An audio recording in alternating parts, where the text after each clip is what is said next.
దేవుని యొక్క అతి శ్రేష్టమైన నామంలో కూడి ఉన్న ప్రతి ఒక్కరికి ప్రభు పేరిట వందనములు తెలియపరుస్తూ ఉన్నాను. మరి యొక్క సమయమందు ప్రార్థించుకుని దేవుని యొక్క వాక్యంలోకి వెళ్దాం.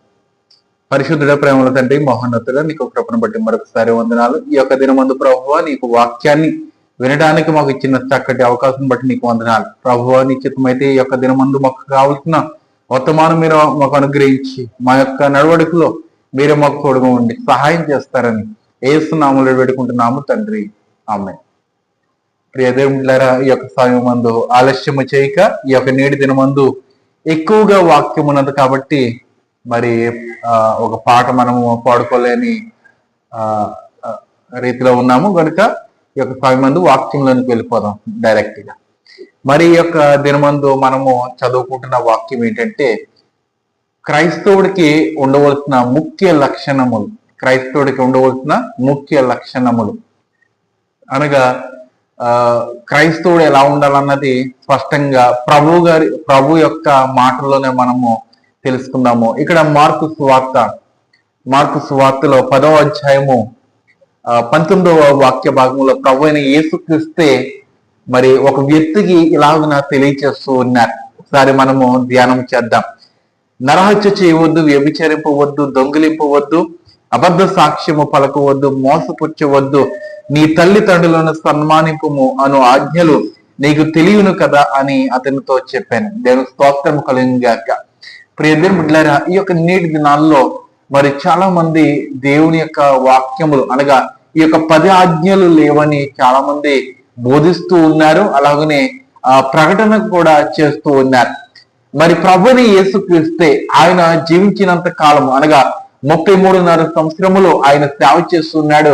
ఆ 3.5 సంవత్సరాల్లో మరి ఏకదాటిగా అనగా సంపూర్ణముగా దేవుని యొక్క సేవ చేసినట్లుగా మనం చూస్తున్నాం. ఈ యొక్క వాక్యములను మరి ఎవరికి బోధించాడు యేసుక్రీస్తు అన్నది మన క్షుణ్ణంగా మనం పరిశీలన చేసినట్లయితే, దేవుని యొక్క వాక్యాన్ని మరలా నేను తెలియజేస్తూ ఉన్నాను. ఒక వాక్యము మనం చూసినప్పుడు ఆ వాక్యానికి ఉన్న సాదృశ్యము మనం తెలుసుకోవాలంటే, అర్థము మనం గ్రహించాలంటే పైనున్న వాక్యములు అలాగనే దాని క్రింద ఉన్న వాక్యాలు మనం ధ్యానం చేసినట్లయితే వాక్యము చక్కగా మనకి అర్థం అవడానికి సహాయం చేస్తాడు పరిశుద్ధాత్మ దేవుడు. అలాగనే ఇక్కడ 17వ వచనం నుంచి మనం ధ్యానం చేద్దాం. ఆయన బయలుదేరి మార్గము పోచుండగా ఒకడు పరిగెత్తుకుని వచ్చి ఆయన ఎదుట మోకాళ్ళుని, సద్బోధకుడా, నిత్య జీవనకు వారసుడగినట్టుకు నేనేమి చేయదునని ఆయన అడిగాను. దేవుని స్తోత్రము కలుగుగాక. ఇక్కడ ఒక యవనస్తుడు ఏమండి మరి యేసుక్రీస్తు మార్గము గుండా వెళ్ళిపోతున్నప్పుడు మరి ఆయన సేవ చేయడానికి యేసు ప్రభు సేవ చేయడానికి నలుమూలల ఆయన నడక ద్వారానే ఆయన వెళ్ళడం జరుగుతూ ఉన్నది. ఆయన ఆ రీతిగా వెళుతూ ఉన్నప్పుడు ఒక వ్యక్తి, ఒక ధనికుడు ఆయన యొద్దకు వచ్చి, ప్రభువా, సద్బోధకుడా, ఓ బోధకుడా అని ఆయనను పిలుస్తూ, నేను పరలోకానికి వెళ్ళాలంటే, ఆయన యొక్క రాజ్యంలో నేను ఉండాలంటే నేనేమి చేయాలి, నేను ఎలా ఉండాలి అని యేసు ప్రభువుని అడిగినప్పుడు ఈ యొక్క 19వ వచనంలో తెలియజేసిన రీతిగా చక్కటి రీతిగా దేవుడు మాట్లాడాడు. నువ్వు పరలోకానికి వెళ్ళాలంటే నరహత్య చేయకూడదు. నువ్వు పరలోకానికి వెళ్ళాలంటే నీ తల్లిదండ్రులను నీవు సన్మానించాలి. నువ్వు పరలోకానికి వెళ్ళాలంటే అబద్ధపు సాక్ష్యములు నీవు పలకూడదు. నువ్వు పరలోకానికి వెళ్ళాలంటే దేవునికి మాదిరిగా నీవు జీవించాలని మరి ప్రభువైన యేసుక్రీస్తు తెలియజేస్తూ ఉన్నారు. ఏమండి ఆ ముందు వచనాల్లో అనగా ఈ యొక్క ఆజ్ఞలు రెండు భాగాలుగా విభజించడం జరిగినది. మరి మొదటి భాగంలో మనం చూసినట్లయితే విశ్రాంతి దినం ఉంటుంది. రెండో భాగంలో మనుషులు ఏ రీతిగా ఉండకూడదో, మనుషులు ఏ రీతిగా జీవించకూడదో సమస్తము ఆ యొక్క రెండో భాగంలో దేవుడు తెలియపరుచున్నాడు. ఆ రెండో భాగంలో ఏం తెలియజేస్తున్నాడు? నీవు నరహత్య చేయకూడదు, దొంగిలించకూడదు, అబద్ధపు సాక్ష్యములు పలకూడదు, అలాగనే నీ యొక్క తల్లిదండ్రులను నీవు సన్మానించాలని దేవుడు తెలియజేస్తున్నాడు ఆ యొక్క వాక్యాలు. ఆ కింద వాక్యాలు మనం చూసినట్లయితే నరహత్య చేయవద్దు, వ్యభిచరించవద్దు, దొంగిలించవద్దు. ఈ వాక్యములన్నీ ఎక్కడ కనపడతాయంటే నిర్గమ కాండము 20వ అధ్యాయము 1 నుంచి 17 వచ్చిన భాగంలో మనకు కనబడుతూ ఉంటాయి. ఆ యొక్క సమయంలో దేవుడు ఆ పర్వతం మీద మరి మోషేకి ఆ యొక్క ఆజ్ఞలు ఇచ్చినట్లుగా మనం చూస్తూ ఉన్నాం. ఆ ఆజ్ఞలు ప్రభుని యేసుక్రీస్తు కూడా పాటించి ఉన్నారు. ప్రభుని యేసుక్రీస్తు వారు పాటించినట్లయితే మనము కూడా ఏం చేయాలి?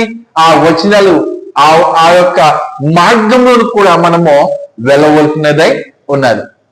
మరి ప్రభు అయిన యేసుక్రీస్తు సిలువలో వేలాడినప్పుడు ఆ యొక్క ఆజ్ఞలన్నీ కొట్టివేయబడి ఉన్నాయని తెలియజేస్తూ ఉంటారు. ఈ యొక్క ఆజ్ఞలన్నీ కొట్టివేయబడినట్లయితే ఈ లోకంలో ఎటువంటి క్రమం అనేది ఉండదు. ఎవరికి నచ్చినట్లుగా వారు చేస్తూ ఉంటారు, దొంగిలిస్తారు, వ్యభిచరిస్తారు, తల్లిదండ్రులను పారదోలుతారు. ఎన్నో విధాలుగా వారి యొక్క జీవితాల్లో చిరిగిపోతూ ఉంటాయి. కనుక దేవుడి యొక్క పదాజ్ఞలను చాలా ప్రాముఖ్యముగా ఉంచి ఉన్నాడు. ఆ యొక్క మందస్సంలో కూడా ఈ యొక్క పదాజ్ఞల యొక్క మరి ఆ యొక్క పట్టికలు అనగా ఆ యొక్క పలకలు ఆ యొక్క మందస్సంలో ఉన్నట్లుగా మనం చూస్తూ ఉన్నాం. అలాగనే ఇక్కడ ఇంకా మనం చూసినట్లయితే అందుకతడు బోధకుడా బాల్యం నుండి ఇవన్నీ నేను అనుసరించుచునే ఉంటినని చెప్పాను. యేసు అతన్ని చూచి అతన్ని ప్రేమించి నీకు ఒకటి కొదువుగా ఉన్నది, నీవు వెళ్ళి నీకు కలిగినవన్నీ అమ్మి బీదలకిమ్మో. అనగా ఆయన జీవించినంత కాలము బీదలకి పెట్టలేదేమో కదండి, బీదలను కనికరించలేదేమో, విధవరాలని కనికరించలేదేమో, ఇతరులను ప్రేమించలేదేమో. మరి దేవునికి సమస్తము తెలుసు కదా. నీ హృదయంలో ఏమున్నదో, నా హృదయంలో ఏమున్నదో, నేనేం చేయగలను, నేనేం చేయలేను, నా యొక్క ఆలోచనలేంటో, నా యొక్క తలంపులేంటో సమస్తము ప్రభువుని యేసుక్రీస్తుకు తెలుసు. కాబట్టి ఆ యొక్క వ్యక్తిని, ఆ వ్యక్తి యొక్క హృదయాన్ని ఆయన పరిశీలించున్నాడు. దేవుని స్తోత్రము కలిగాక మన యొక్క హృదయంలో ఉన్న పాపము ఎవరికి తెలియట్లేదులే, నేను ఎలాగైనా పాపం చేయొచ్చేమో అనుకుంటున్నారేమో. కానీ దేవాది దేవునికి తెలుసు సమస్తము. ఆ దేవునికి తెలుస్తున్నది నీ యొక్క పాపం ఏంటో, నీ యొక్క ఆలోచన ఏంటో సమస్తము ఆయనకి తెలుసు. కాబట్టి మార్పు చెందాలి. ఆనాటి దినాల్లో అయితే, ఆ ప్రభు ఉన్న సమయంలో అయితే ఆ యొక్క వ్యక్తి ప్రభు యొద్దకు వచ్చి అయ్యో నేను పరలోకానికి వెళ్ళాలనుకుంటున్నాను, నేను ఏమి చేయాలని ఆ ప్రభుని అడిగి ఉన్నాడు సాక్షాత్తుగా. మరి ఈ యొక్క నేటి దినమందు మనము ఆ పరలోకానికి వెళ్ళాలంటే ప్రార్థన ద్వారా దేవుణ్ణి ఏమడగాలి, మనలో ఏమున్నది, మనలో మార్చుకోవాల్సినది ఏదున్నదని ఆ ప్రార్థన ద్వారా, లేకపోతే దేవుని యొక్క వాక్యముల ద్వారా దేవుడు మనకి బయలుపరుస్తాడు. ప్రియదేవులారా, దేవునికి వాక్యం ద్వారా మాత్రమే బయలుపరుస్తాడు. లేదంటే ఇటువంటి సోషల్ మీడియాల ద్వారా దేవుడు బయలుపరుస్తాడు. మనలో ఏదో ఏదో ఏదో ఉన్నది. ఆ పాపం ఉన్నట్లయితే మనము ఆ దేవుని యొద్దకు వెళ్ళటానికి ఆ పాపము ఒక అడ్డుగోడగా నిలుస్తుంది. ఆ పాపాన్ని మనం తొలగించుకున్నట్లయితే ఆ ప్రభుని యేసుక్రీస్తు యొక్క ముఖాన్ని చూడగలము. ఆ ప్రభుని యేసుక్రీస్తు నడుస్తున్న ఆ యొక్క పరలోక రాజ్యంలో మనము ఉండగలము. ప్రభుతో కూడా దేవుని స్తుతించగలము. ప్రియదేవులారా, అయితే ఇక్కడ యేసు అతన్ని చూచి అతన్ని ప్రేమించి, ఏమండి, దేవుడు మనల్ని అందరినీ ప్రేమిస్తున్నాడు. మనమంటే దేవునికి ఎంతో ఇష్టము. ఆయనకి కష్టము కాదండి, మనమంటే దేవునికి ఎంతో ఇష్టము కాబట్టి ఈ నేటి దినమందు ఈ వాక్యము వినటానికి కూడా చక్కటి ఊపిరిని మనలో పోసి, ఏమండి, సజీవ జాబితాలో మనల్ని నిలిపి దేవునికి వాక్యం వినటానికి చక్కటి అవకాశం దేవుడు అనుగ్రహించున్నాడు. అంటే దేవుడు మనల్ని ఎంత ప్రేమిస్తున్నాడు. మనము దేవుని ప్రేమించకపోయినా కూడా దేవుడు మనల్ని ప్రేమిస్తూ ఉన్నాడు. మనము దేవుని యొక్క మందిరానికి వెళ్ళకపోయినా కూడా మన యొద్దకు ఆయన వస్తూ ఉన్నాడు. ఆయన యొక్క దూతల ద్వారా మనలను సంరక్షిస్తున్నాడు. ప్రియదేవులారా, అయితే మనము దేవునికి ఏమి ఇవ్వాలంటారు? ఏదో బంగారము లేకపోతే ఏదో దశమ భాగంలో లేకపోతే కానుకల్లో మనం ఇవ్వడము కాదు. మన యొక్క హృదయాన్ని దేవుడికి సమర్పించుకోవాలి, దేవుని యొద్దకు రావాలి.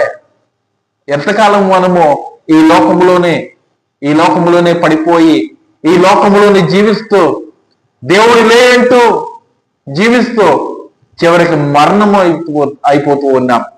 ప్రభు యొక్క రాకడలో ఆ రీతిగా మరణం అయిపోతే ఏమండి, ప్రభు యొక్క రాకడలో దేవుడు చూస్తాం.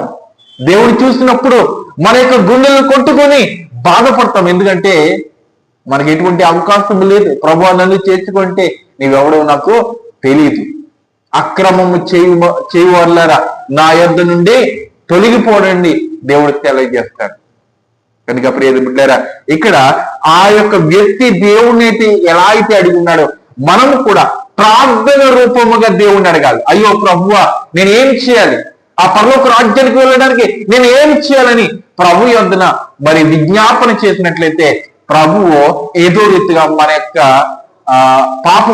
పాపాలని చూపిస్తూ ఆ పాపాలని నీవు వైదొలిగించుకోవాలి, లేదంటే నీవు ఈ రీతిగా ఉండాలని దేవుని యొక్క వాక్యం ద్వారా ఆయన మాట్లాడతాడు. అయితే ఆ వ్యక్తి యేసు అతన్ని చూచి ఎంతో ప్రేమించి నీకు ఒకటి కొదువుగా ఉన్నది, నీవు వెళ్ళి నీకు కలిగినవన్నీ అమ్మి, కలిగినది కాదు, కలిగినది అంటే ఒకటే, కలిగినవన్నీ నీకు ఏదైతే ఉన్నదో, ఏమండి, వజ్రాలు లేకపోతే డబ్బు లేకపోతే ఆస్తో బంగ్లాయో ఏదో, ఇవేమీ పరలోకానికి చేర్చవు కదండి. ఏమండి, మన దగ్గర ఒక 5-6 కోట్లు ఉన్నదనుకోండి, పరలోకానికి వెళ్ళిపోతామా? ఆ యొక్క 5-6 కోట్లు లేదంటే ఇప్పుడు ఏదేం పిల్లరా, మనం వెళ్తున్నప్పుడు అనగా చనిపోయినప్పుడు మనము దేనినైనా మనం తీసుకుని వెళ్ళగలమా? ఏమండి, సమాధిలో పెట్టిన తర్వాత మనం ఏదన్నా లేదంటే మనకి ఉంగరాలు లేకపోతే ఏదన్నా చెవి పోగులు లేకపోతే ఏదైనా ఉంటే ఆ సమాధిలో పెట్టిన తర్వాత తొలిచేస్తారు. ఏమండి, ఒక వ్యక్తి యొక్క సమాధి కార్యక్రమానికి వెళ్ళినప్పుడు ఏమండి, ఆ స్త్రీ చక్కటి బంగారాన్ని అనగా ఆ చెవిరింగులు ధరించినప్పుడు అక్కడున్న వారు ఆ బంధువులే ఆ చెవిరింగులు తొలగించడానికి ఆ చెవులు కూడా కొనిస్తారండి బంగారం కోసం. రక్తం కారిపోయింది. అలాగే అయినను కూడా వారు కొయ్యడానికి సిద్ధపడ్డారు, బంగారాన్ని తీసుకోవడానికి సిద్ధపడ్డారు. నీకున్న బంగారం, ఆ చెవుకున్న బంగారం కూడా ఆ వ్యక్తి లేదంటే ఆ స్త్రీ తీసుకుపోలేకపోయింది. ఈ బంగారం కోసం, ఈ యొక్క ఆస్తుల కోసము, ఏమండి, ఈ బంగ్లాల కోసము మనం ప్రాకులాడుతూ దేవుని యొక్క ప్రేమను మనము కోల్పోతూ ఉన్నాం, దేవుని యొక్క రాజ్యాన్ని మనం కోల్పోతున్నాం ప్రియమిత్రులారా. అందుకనే ప్రభువు అతనితో ఏమన్నాడంటే, నీకున్నవన్నీ అమ్మి బేదలకిమ్మో, పరలోకమందు నీకు ధనము కలుగును. దేవుని స్తోత్రము కలిగిందిగా. నీవు ఇక్కడ బేదలందరికి ఇచ్చినట్లయితే, ఎవరైతే లేనివారు ఉన్నారో వాళ్ళందరినీ నీవు తృప్తిపరిచినట్లయితే నీకు పరలోకానికి వెళ్ళే అవకాశము ఉంటుంది. మనము టికెట్ కొనుక్కోకుండా ఏ ప్రాంతానికైనా వెళ్ళగలమా? వెళ్ళలేము. అలాగనే ఈ లోకంలో, ఈ యొక్క యాత్ర లోకంలో మనము ఎంతవరకైతే, ఎంత సాధ్యమైతే అంతవరకు బేదలను మనము కనికరించినట్లయితే, కనికరించినట్లయితే దేవుడు వారిలో ఉన్నారండి. బేదల యొక్క హృదయాల్లో ఉన్నారు. ఎందుకంటే వారు అనునిత్యము దేవుని కొరకు ప్రార్థిస్తారు. బేదలు, అయ్యో నాకు ఇది లేదయ్యా, ఈ సమయమందు నీవు ఒకరిని ప్రేరేపించి నాకు దయచేయమయ్యా అని వారు ప్రార్థిస్తారు. అటువంటి వారికి మనము సహాయం చేసినట్లయితే ప్రియమిత్రులారా, దేవుడు మనల్ని చూస్తాడు, దేవుడు మనలను కనికరిస్తాడు. ఉన్నవారికి కాదు మనం సహాయం చేయట, లేని వారికి మనం సహాయం చేయాలి. ఉన్నవారికి సహాయం చేసి ఎందుకు వృధా? ఉన్నవారికి మనం సహాయం చేసామనుకోండి, వారు ఏం చేస్తారు? రేపన్న రోజున మరలా తిరిగిస్తారు, మరలా మనం ఇస్తాం, మరలా తిరిగిస్తాం. ఆ రీతిగా కాకుండా బేదలను మనము కరికరించినట్లయితే, బేదలను మనము చూచినట్లయితే దేవుడు మనల్ని కూడా ఆయన చూస్తాడు. ఏమండి, బేదలకేమో పరలోకమందు నీకు ధనము కలుగును, నీవు వచ్చి నన్ను వెంబడించమని చెప్పెను. అతడు మిగులు ఆస్తి గలవాడు గనుక ఆ మాటకు ముఖము చిన్నబుచ్చుకొని దుఃఖపడుచు వెళ్ళిపోయింది. దేవుని స్తోత్రము కలిగాక. యేసు ప్రభు ఏమన్నాడు? నీకున్నవన్నీ అమ్మి బేదలకిమ్మో. ఆ రీతిగా చేసినట్లయితే నీవు పరలోక రాజ్యంలో ఏమండి నీకు ధనము సమృద్ధిగా ఉంటది. అనగా ధనం అంటే కాదు, ఒక స్థలం అనేది నీకు కేటాయించబడుతుంది, నీకు ఒక ఇల్లు అనేది కేటాయించబడుతుంది, నీకు ఒక పొలం ఇచ్చే చెట్టు కేటాయించబడుతుంది, లేదంటే నీకు ఒక పొలాన్ని స్వేచ్ఛపరచడానికి దేవుడు ఆ పరలోక రాజ్యంలో మనందరికీ కొంత పొలాన్ని, కొంత ల్యాండ్ని కూడా దేవుడు ఇస్తాడంటండి. ఏమండి, మనం పరలోకానికి వెళ్ళిన తర్వాత చక్కగా ఆ యొక్క 12 నెలలు కాచే ఆ ఫ్రూట్స్ తింటూ చక్కగా ఖాళీగా ఉండటం కాదు, అక్కడ తేజ్యపరుస్తాం కూడా. ఏమండి, చక్కటి అనుభూతిని మనము పొందుకోబోచు ఉన్నాం ఆ పరలోక రాజ్యంలో, ప్రియ దేవుని బిడ్డలారా. అయితే అతను ఈ మాటలన్నీ విన్న తర్వాత ఏమైపోయాడంట? ముఖం చిన్నబుచ్చుకుని దుఃఖపడిపోయి వెళ్ళిపోయాడంట. యేసు ప్రభు ఏమన్నాడు? ఇవన్నీ అమ్మి నన్ను వెంబడించాను. నీ వెంబడించినట్లయితే పరలోక రాజ్యంలోనికి వెళ్ళడానికి నీకు అవకాశం ఉంటుంది. ఈ రోజు ప్రియ దేవులారా, మనము కూడా ఈ రోజున మనకి ఉన్నది, చాలా ఉన్నది, సమస్తం ఉన్నది. ఏమండి, ఎంతో ధనం ఉన్నది, ఎంతో ఆస్తి ఉన్నది. ఆయనను కూడా దేవునికి ఏమండి దేవునికి మందిరంలో ఒక 100 రూపాయలు కానుక వేయడానికి మన యొక్క చేతిలో రావు కదండి. మనకెంతో ఉన్నది, కానీ 100 రూపాయలు కానుక వేయడానికి మనకు చేతులు రావు. ఎక్కడో చివరగా ఉన్న నోటుని తీసుకొని 10 రూపాయలు, ఆ 10 రూపాయలకు కూడా ఏమండి ఏదో మచ్చో, లేకపోతే డాగో, లేకపోతే ఆ ప్లాస్టింటిచో, లేకపోతే చిరిగిపోయే ఉన్న ఆ కాగితాన్ని దేవుడి యొక్క మందిరంలోకి వేస్తూ ఉంటాం కదండి. ఈ నేటి దినాల్లో క్రైస్తవుడు ఈ రీతిగా ఉంటున్నాడు. ఇటువంటి లక్షణాలు కాదండి ఉండవలసినవి. మనకున్నదంతయు దేవునిదే, మనకంటూ ఏదియో ఈ లోకంలో లేదు. కనుక దేవుని కొరకే, దేవుని యొక్క రాజ్యము కొరకు మనము పోరాడదాము. క్రైస్తవుడికి ఉండవలసిన లక్షణాలను బట్టి ఉండి, ఆ లక్షణాలను బట్టి దేవుని యొక్క పరలోక రాజ్యానికి వెళ్తాం. దేవునికి మహిమ కలిగిన ప్రార్థించు. పరిశుద్ధుల ప్రేమల తండ్రి నీకు వందనాలు. ఇంతవరకు ప్రభు నీ యొక్క వాక్యం ద్వారా మా అందరితోటి సూటిగా తేటగా మీరు మాట్లాడినారు. అవును ప్రభు, ఆ దినాల్లో ప్రభు ఆ ధనవంతుడు ప్రభు యొద్దకు వచ్చి నేను పరలోక రాజ్యంలో ఉండాలంటే నేను ఏం చేయాలన్నప్పుడు ప్రభువు తెలియజేసిన రీతిగా ప్రభువ నేను నరహత్య చేయకూడదు, వ్యభిచారించకూడదని ఎన్నో విషయాలు ఆ ప్రభు ఆ ధనవంతుడితో మాట్లాడినప్పుడు ప్రభు మరి ఆ యొక్క ధనవంతుడు చిన్నబుచ్చుకుని వెళ్ళిపోయినాడు. ప్రభు ఆ రీతిగా మేము కాకుండా ప్రభు నిన్ను వెంబడించే రీతిగా మాకున్న సమస్తము వదులుకుని, మాకున్న సమస్తము పేదలకి ఇస్తూ, వారిని కరికరిస్తూ, పోషిస్తూ నైనా మేము ఈ రీతిగా ఉండటానికి సహాయం చేయండి ప్రభు. నిశ్చితమైన ప్రభు నీ రాజ్యంలో మేమందరం ప్రవేశించడానికి సహాయం చేయండి. ఈ సమయం మంది యొక్క వాక్యాన్ని ఏకీపిస్తున్నా, ఈ వాక్యాన్ని వింటున్న వాళ్ళు, ఈ వాక్యాన్ని ఇతరులకు చేరువేస్తున్నాం. ప్రతి ఒక్కరిని దీవించి ఆస్వాదిస్తారని ప్రత్యేకంగా మరి సహోదరుడు ప్రవీణ్ గారి కొరకు మేము ప్రార్థిస్తున్నాం. నిశ్చితమైతే ప్రభు ఆ బిడ్డనైనా దూరదేశానికి వెళ్ళడానికి సహాయం చేయండి నైనా. అలాగే ప్రభు నైనా అబుదాసి ప్రసాద్ గారి గురించి మేము ప్రార్థన చేస్తున్నాం. మాకు ఎంతగానో వారు సహాయం చేస్తున్నారు ప్రభు. నిశ్చితమైతే వారు కూడా మీరు జ్ఞాపకం చేసుకోండి. ఇంకా ప్రభు నాకు ఆర్థిక సమస్యను కూడా మీరు తొలగించి నీ కృప చూడటం బలపరుస్తారని నా జడనే వేస్తున్నాములో ఈ కొన్ని విన్నపలు అడిపెడుకుంటున్నాము తండ్రి. ఆమేన్. అందరికీ వందనాలు. శుభదినము. దేవుడు మమ్మల్ని దీవించి ఆశీర్వదించింది గాక. ఆమేన్.